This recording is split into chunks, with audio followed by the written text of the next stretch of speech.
हाँ जी, अपना जो आज का टॉपिक चल रहा था 11th क्लास का, कौन सा 2.3 टॉपिक चल रहा है। फलन के बारे में अपनों ने अभी लास्ट वीडियो में पढ़ा। अब फलन के बारे में कुछ एक आधी बातें और भी हैं, वो भी मैं साथ में बताऊंगा और साथ साथ में अपने क्वेश्चन करेंगे, ठीक है। तो सबसे पहला क्वेश्चन मैं बात करता हूँ अपने 2.3 के अंदर। फर्स्ट क्वेश्चन अपना है, निम्नलिखित संबंधों में से कौन से फलन हैं। संबंध दे रखे कुछ तुम्हें, उनमें से कौन से फलन हैं, कारण का उल्लेख भी कीजिए। यदि संबंध एक फलन है तो उसका परिसर भी ज्ञात कीजिए। सिर्फ परिसर की बात हो रही है, ठीक है। तो एक संबंध दे रखा है, एक संबंध दे रखा है। संबंध को आर से लिखते हैं ज्यादातर अपने, रिलेशन 5,1 8,1 11,1 और 14,1 और 17,1। अब बात ये आती है कि सर हमने तो पढ़े अभी गोल चक्कर वाले, पता कैसे लगेगा। तो इसको भी गोल चक्कर के रूप में एक बार के लिए माइंड में रखना चाहो तो रख सकते हो। समझा देता हूँ कैसे होंगे। ये हमारा पहला सेट, ये दूसरा सेट।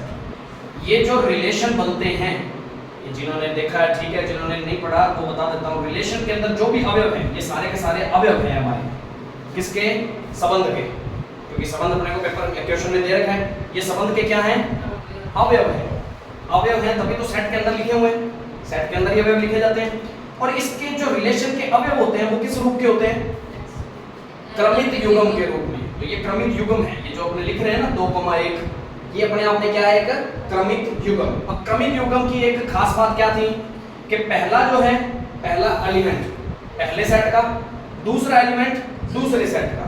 समझ आ गई बात, ये ध्यान देना। तो पहले में क्या है, 2, इसके पहले में 5, इसमें 8, उसमें फिर 17। और सभी का आंसर क्या आ रहा है, सभी का आंसर क्या आ रहा है। तो ऐसी कंडीशन क्या फलन के अंदर पॉसिबल है।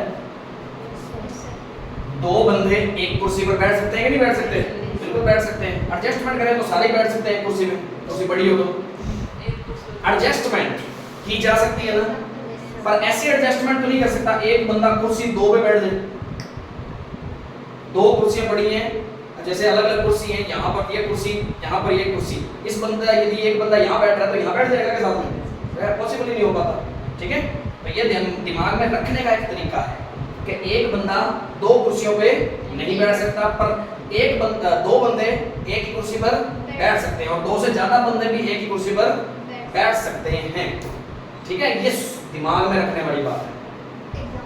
एग्जाम्पल के तौर पे यही बात है, क्योंकि नॉर्मल भी अपने बेसिक यदि घर पे भी बैठ रहे हैं ना, तो एक बंदा 2 कुर्सियों पे नहीं बैठ रहा।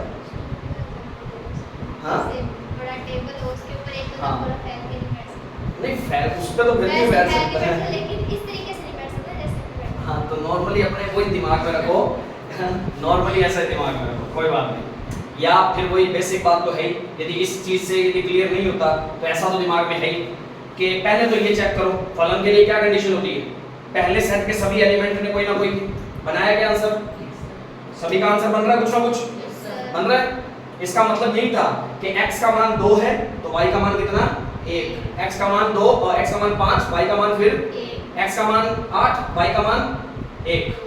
ये हमारे x के मान हैं और ये हमारे y के मान है, जिसको अपने fx भी बोलते हैं, ठीक है। और अभी fx एक बार नहीं बोल रहे, क्यों नहीं बोल रहे, क्योंकि फलन को भी चेक करना है, चेक करना, इसलिए फलन को फिर fx नहीं बोल सकते, फलन नहीं बोल सकते इस प्रकार। देखो यहाँ के सभी एलिमेंट, सबसे पहली कंडीशन क्या सभी का आंसर बन रहा है, ठीक है। पहली कंडीशन फलन की हो रही है पूरी सेटिस्फाई, फलन हो सकता है। दूसरी कंडीशन क्या होती है, यहाँ के किसी एक एलिमेंट की 2 इमेज है क्या, 2 एलिमेंट की एक ही इमेज है, 3 एलिमेंट की एक ही इमेज है, वो पॉसिबल है, कोई बात नहीं।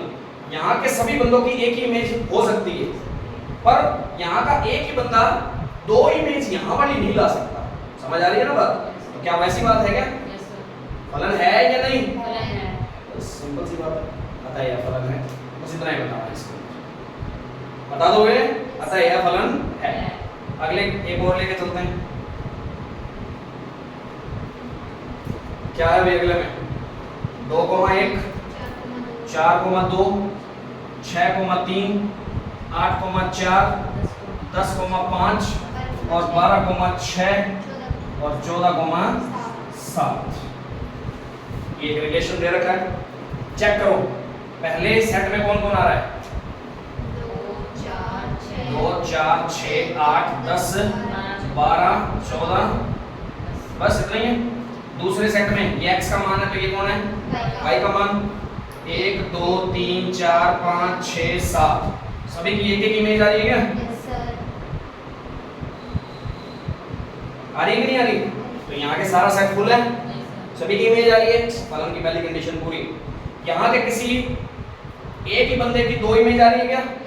नहीं आ रही ना, तो फलन है। बात सिंपल से, तो प्रॉब्लम तो नहीं, पहचान कर लोगे ऐसे। तीसरा क्वेश्चन देखते हैं एक बार के लिए, इसी में तीसरा 1 3 1 5 और 2 5, ये दे रखा है अपने को तीसरा इसी का। बनाते हैं x y 1 2, 1 की वैल्यू 3 भी, 1 की वैल्यू 5 भी और 2 की वैल्यू 5 भी। यहाँ के एक ही बंदे की इमेज 2 आ सकती है क्या? बात ही खत्म, फलन नहीं है। समझ आ गई बात? अब वो क्वेश्चन में कह रहा था कि फलन यदि है तो उसका क्या बताओ? सह प्रांत, परिसर बताना है, सह प्रांत है, परिसर कुछ है तो परिसर बताओ। तो इसका परिसर क्या होगा? क्योंकि परिसर रेंज में कौन आया था? सिर्फ एक ही है, तो इसका परिसर कितना हुआ? 1 हो गया। सेट होता है परिसर भी 1, ठीक है। और इसका परिसर कौन है? 1 2 3 4 5 6 7 पूरा लिख सकते हो, तो यही आंसर है। और ये फलन है ही नहीं, तो इसका परिसर निकाला नहीं जा सकता। कर लोगे क्वेश्चन को? नोट करना चाहो तो करो, नहीं करने की जरूरत, नोट इंटेलिजेंट हो गए, नोट करना चाहो तो कर सकते हो भी, फिर कह रहा हूं नहीं करना। चलो नेक्स्ट क्वेश्चन पे देखते हैं, फिर अपने बात करते हैं।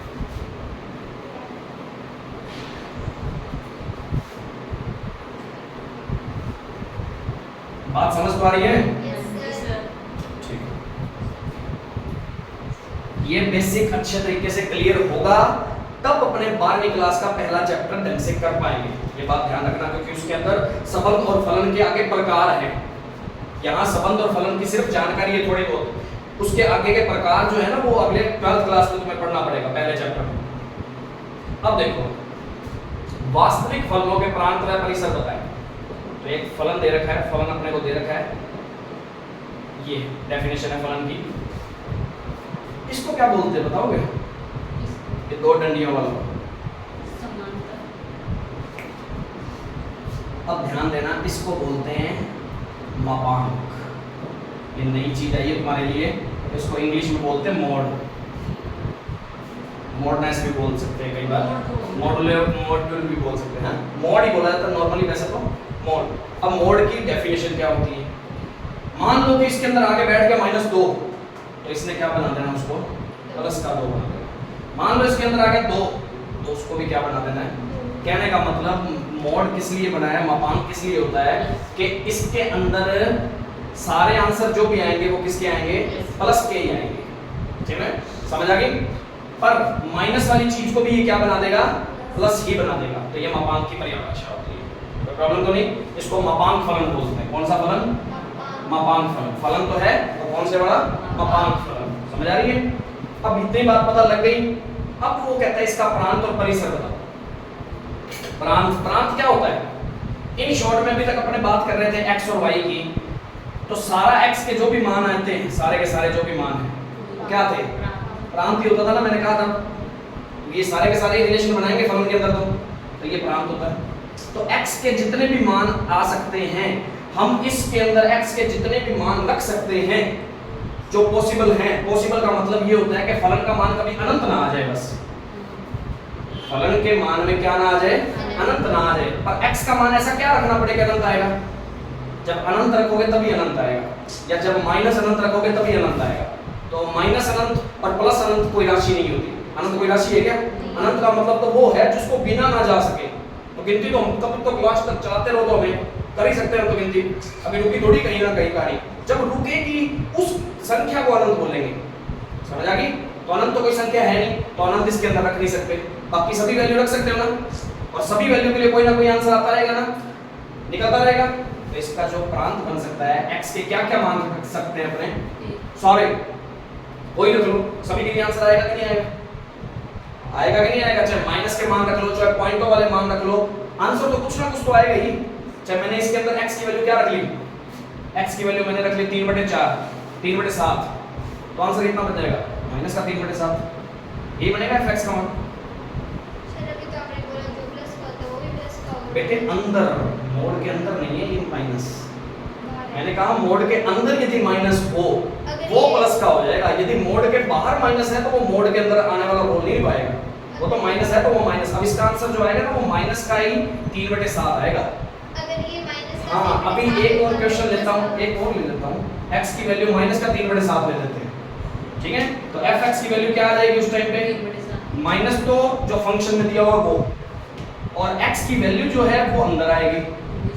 अब ये मोड के अंदर आती ही प्लस बन गई, पर बाहर तो अभी भी माइनस पड़ा है ना, समझ आ गई बात, तो ये ध्यान देना, तो प्रॉब्लम तो नहीं, ठीक है ना।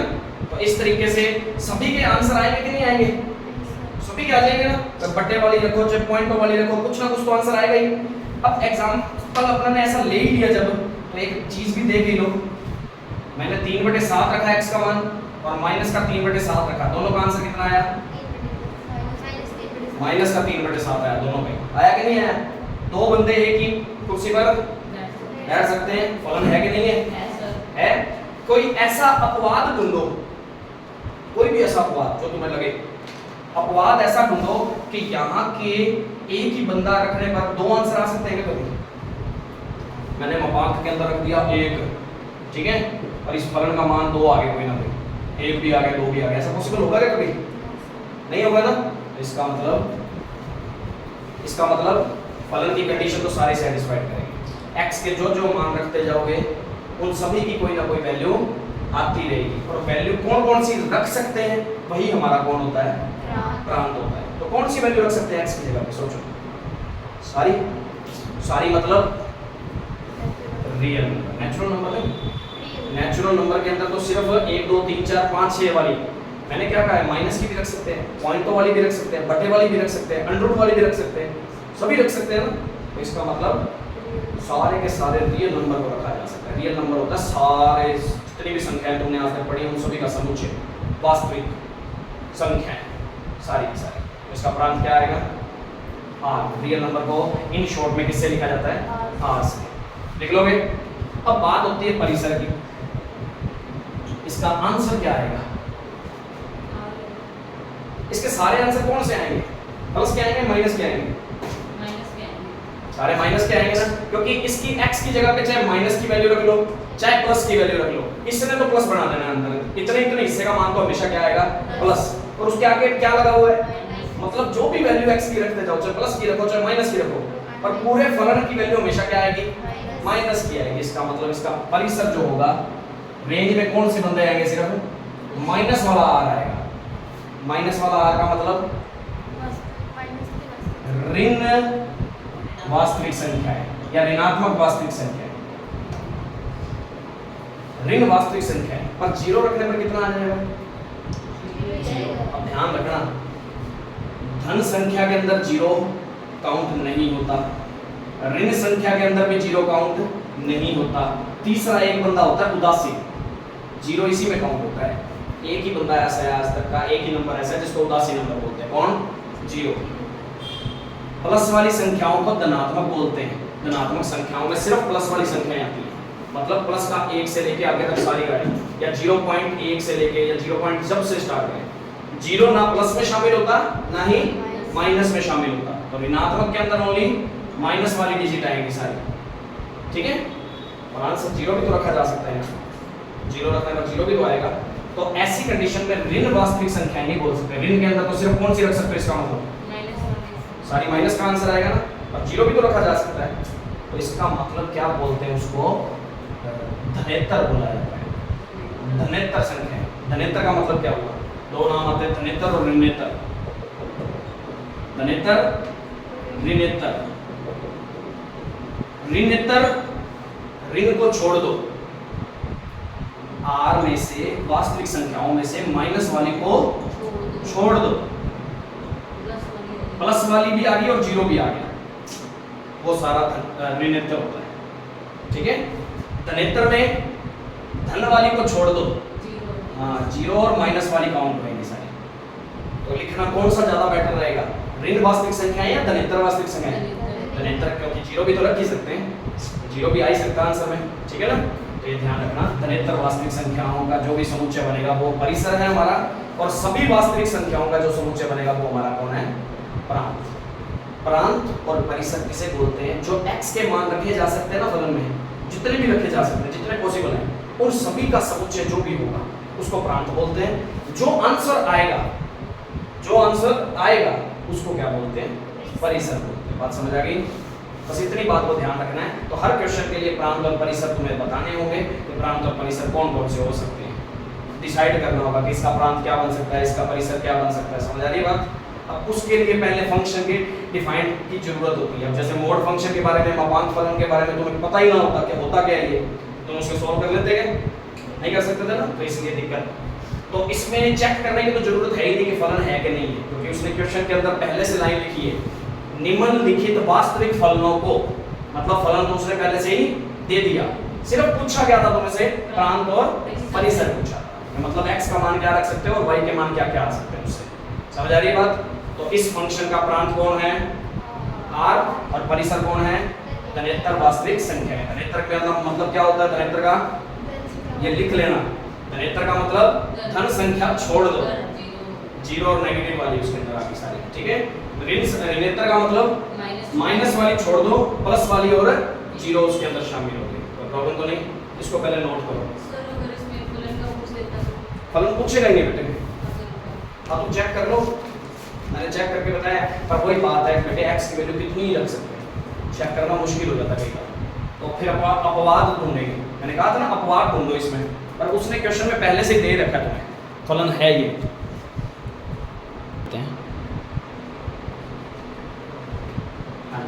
वीडियो अच्छी लगी हो तो लाइक और शेयर जरूर करें अपने दोस्तों के साथ ज़्यादा से ज़्यादा, और चैनल को ज़्यादा से ज़्यादा सब्सक्राइब जरूर करें। और यदि कोई भी प्रॉब्लम लगती है तो कमेंट बॉक्स में आप बता सकते हैं।